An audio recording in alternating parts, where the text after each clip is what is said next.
No čaute. Dnes si predstavíme reproduktor Tronsmart HAL 300. Je to najväčší reproduktor z celého portfólia a nie je to teda žiadny malý kúsok, teda je to hlavne party box.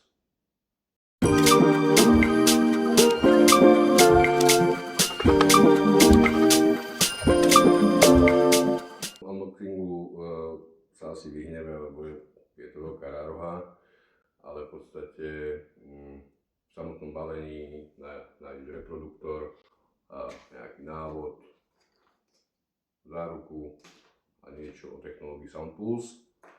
A ďalej je tam k tomu len však napájací kábel a kábel jack na prepojenie teda so slúchadlami alebo na prepojenie dvoch reproduktorov vzájomne. Má hmotnosť 14 kg, jeho výška je 75 cm, čo je teda kus party boxu a má dobré spracovanie, ako je to pevné, dobré kovová mriežka, ktorá je odnímateľná, takže pre tých, ktorí nemajú radi mriežky a chcú to mať doma namiesto nejakého domáceho audia, tak možno to aj lepšie ukáže. Jeho stredy sú dobre umiestnené a vďaka tomu umiestneniu teda poskytujú 270 stupňový zvuk, čo teda aj naozaj cítiť, že to ide do strán a zaplňuje tak celú miestnosť. Má také klasické ovládanie party boxov, kde je zapnutie Bluetooth párovanie, má stereo párovanie, ktoré teda dá sa spárovať Tronsmart do sterea, ale teda len s tým istým reproduktorom, čiže s HAL 300. Potom tu má funkciu TuneCon, s ktorou sa dá spárovať aj slabší reproduktor, ako je napríklad Bang Max. Hej. Čiže to znamená, že musí ten reproduktor podporovať funkciu TuneCon. Má tu nejaké zvukové efekty, ako teda nejaký výkrik, klasickú trúbu a nejaký potlesk. To mohlo byť trošku dotiahnuté vzhľadom na to, že keď hrá hudba a stlačíš teda nejaký ten zvukový efekt, tak hudba prestane. Tak je to také ideálne, keď niekde je party, tak keď skončí pesnička, vtedy volačo tam z toho strúhnúť. Ďalej klasické ovládanie, zastavenie, pustenie, ďalšia skladba a tak ďalej. A tieto horné potenciometre vlastne sú na úpravu či už mikrofónu pri karaoke alebo gitary. Má plastovú konštrukciu, ktorá je teda silná a zvukovo je to fajn. Veľký zadný woofer, dobrý tlak má, ktorý sa rozprestiera teda všade spodné tóny. Tie sú od 40 Hz do 20 kHz. Je to taký klasický party box, ktorý je teda určený na vyslovené party, zážitky vonku alebo v nejakých miestnostiach. Dokáže ozvučiť pekne miestnosť po 50-60 štvorcov. Je to, ja hovorím, že strob, ale keď je tam viac ľudí, tak potom sa to už trošku stráca. Jeho pripojenie zadné, je tam nejaké orezanie špičiek pre gitaru, pre mikrofón, je tam aux vstup, čiže dokážeš si pripojiť telefóny, už veľmi nie, ale kto má starší telefón, tak pripojí aj telefón, alebo teda počítač, alebo niečo. Ďalej je tu, to síce nie je súčasťou balenia ten adaptér, ale dá sa nabíjať napríklad z auta, hej, cez dokúpený adaptér. Je tam ten taký jack. Ďalej je tu klasické napájanie na 230, ktoré teda respektíve sa nenabíja už cez nejaké USB-C alebo USB-A a tak ďalej, ale má riadne tvrdé napájanie. Potom je tu USB vstup, ktorý slúži teda na prehrávanie či už z USB kľúčov alebo aj z kariet, teda pri použití čítačky. Slúži ako powerbanka, čiže všetko v jednom. Ďalej je tu vstup na mikrofón. Ak sú dva mikrofóny, tak sa dajú dať dva mikrofóny. Tu je prepínač na gitaru a mikrofón, lebo druhý slúži na gitarový vstup. Potom je tu prepojenie reproduktorov káblom, hej, tým 3,5 mm jackom. Jeden je hlavný a druhý ťahá vlastne informácie z toho prvého, ale je to len ako rozšírené mono.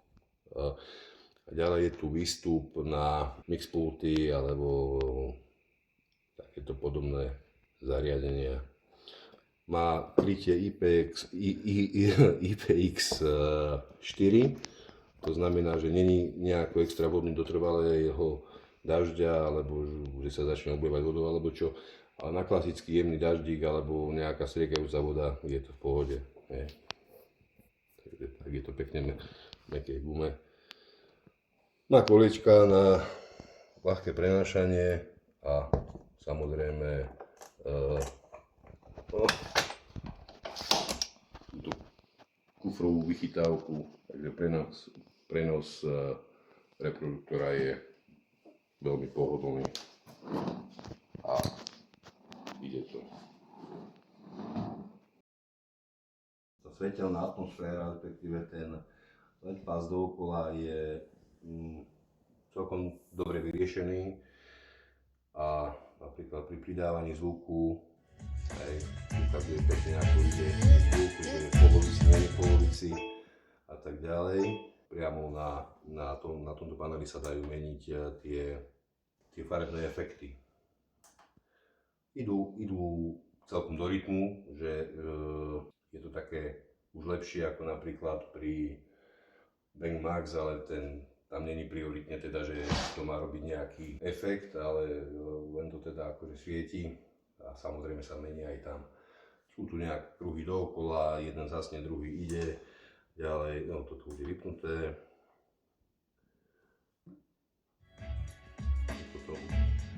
Potom je tam, nemôžem to dať hlasno, aby nás na YouTube zase neodpálili, že to nebude hrať, ale kruhy dookola, nejaké blikačky a tak ďalej. Je tam režim karusel, ktorý zároveň dobre ide do tých basových tónov. Sú tam rôzne hore, dole a reproduktor má aj akože stroboskop, ale ten teda ide pri vyšších hlasitostiach.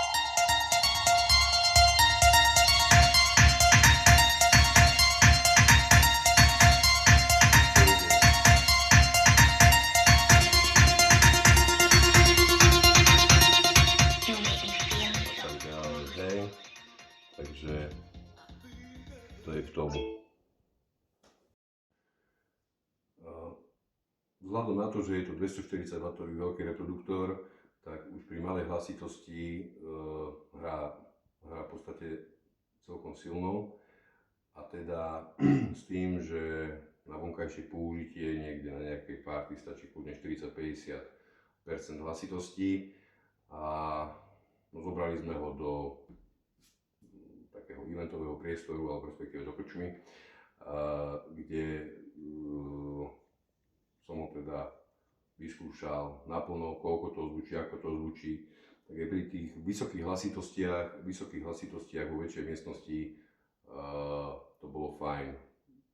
Basy boli, výšky boli, stredy boli dobré, 270 stupňové šírenie zvuku bolo naozaj dobré a zvuk sa rovnomerne prestieral po celej miestnosti. Tento reproduktor je ladený na takú modernú elektronickú hudbu, kde bás robí vlastne svoje a je dobre počuteľný, podstate sa nikde nestráca, výšky sú takisto dobré. Celkom dobre mu sedí aj taký soft rock a v podstate idú dobre aj ľudovky, je tu taký zábavný reproduktor, takže zvuk produkuje presne tak, ako má.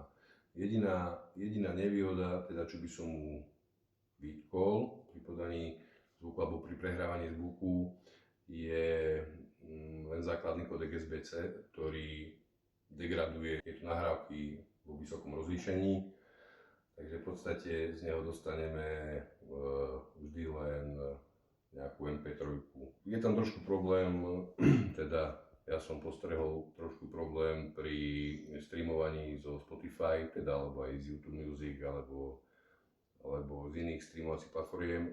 Ten zvuk, aj keď mám síce Spotify Premium, tak pri bezdrátovej kvalite, ktorú Spotify udáva, ten zvuk nebol až tak nejako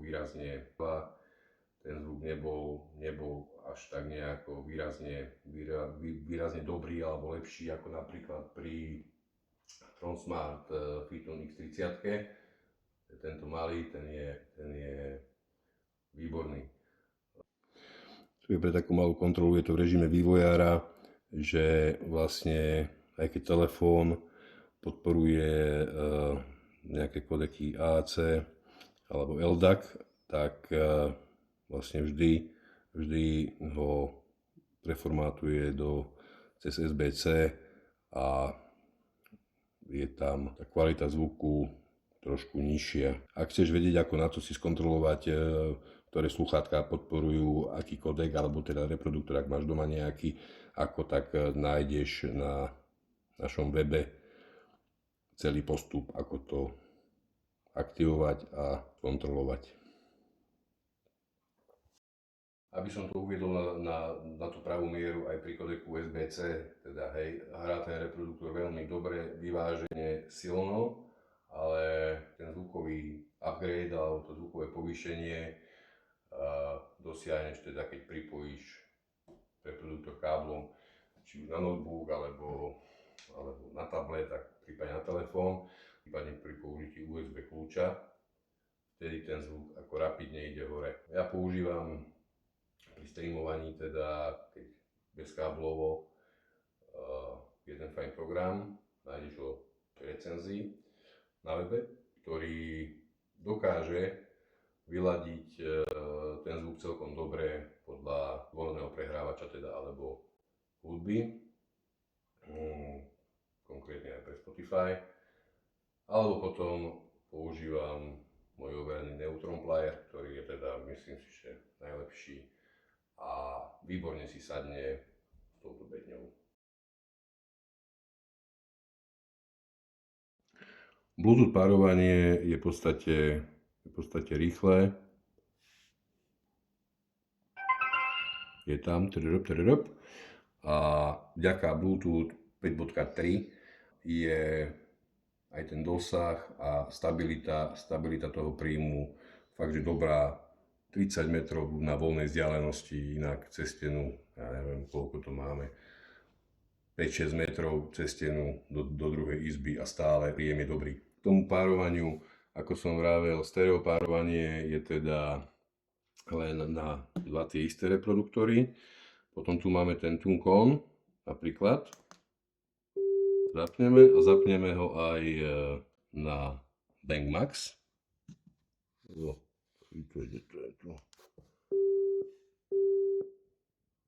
A sú spárované. Teraz vlastne musíme si voľačo pustiť.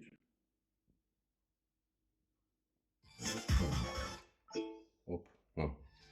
Teraz vlastne hrá aj jeden reproduktor, aj druhý reproduktor a hrá to vyváženie, to znamená, že keď pridám na hlavnej jednotke, čiže na Halo 300, tak Bangmax, čo je o polovicu menší reproduktor výkonnostne, tak není preťažený a dotvára celkom dobré echo do danej miestnosti. Takže zhrnuté počiarknuté, veľmi dobrý reproduktor, vzhľadom na svoju cenu by som povedal, že jeden z top reproduktorov, ktoré momentálne vieš kúpiť v nejakej cene. Jeho plusy, no, hrá výborne, ozvučí naozaj veľkú miestnosť a dokáže spraviť aj malú diskotéku, dajme tomu do nejakých 50 ľudí, aby neprekrikovali ľudia zase zvuk z toho. Samozrejme, 2 by boli akože úplne ideál. Tie svetlá sa mi ľúbia, stroboskop je fajn a aj dokáže v tmavej miestnosti pekne produkovať tie svetlá. Taká nevýhoda trošku toho, že aj keď má hore pridanie basov, výšok a tak ďalej, tak to funguje len pre gitaru a mikrofón, že mohlo by byť nejaké jemné doladenie tohto aj priamo na bedni. Samozrejme v aplikácii sa to dá. Tam má equalizer svoj vlastný, zapnutie, vypnutie, sound pulse, funkcie. Tá aj mimochodom pri tých vysokých hlasitostiach je najlepšie nastaviteľné. A vtedy teda by som to odporúčal mať zapnuté, lebo sama si určuje, kde sú basy, kde sú výšky pri tých vysokých hlasitostiach, aby to zase nerezonovalo pri vlastnom equalizeri a tak ďalej. No a fajn je teda tie koliečka, toto všetko, ale to je, myslím si, že taká klasika. Výborný je profi vstup na nejaký mixpult a tak ďalej. Spáruješ 2 reproduktory, dáš mixpult a môžeš chodiť robiť zábavy. A ten 270 stupňový zvuk, ten naozaj počuť. Jeho nevýhody, no nejde ani tak o hmotnosť, lebo v podstate 99% týchto reproduktorov má vyššiu hmotnosť, ale čo by som teda vytkol, tak je, nedá sa dať na stojan. Hej. Nemá žiadnu prípravu na montovanie stojanu, proste je to holá bedňa, ktorá sa dá niekde položiť alebo si vyrobí stojan, to je jedna vec. A druhá vec, že toto má napríklad JBL dobre vyriešené.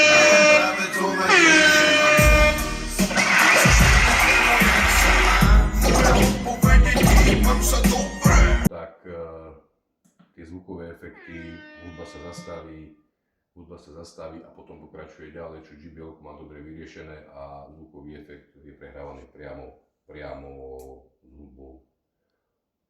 Inak len odporúčam. A ak chceš viac takýchto testov, porovnávaní a skvelé ceny, tak navštív náš web, ktorý nájdeš hore. Môžem sa opýtať? Spraví ten reprak diskotéku? Ešte raz? Či spraví ten reproduktor diskotéku? Určite áno. Ale 2 by boli lepšie? Nie? 2 by boli lepšie?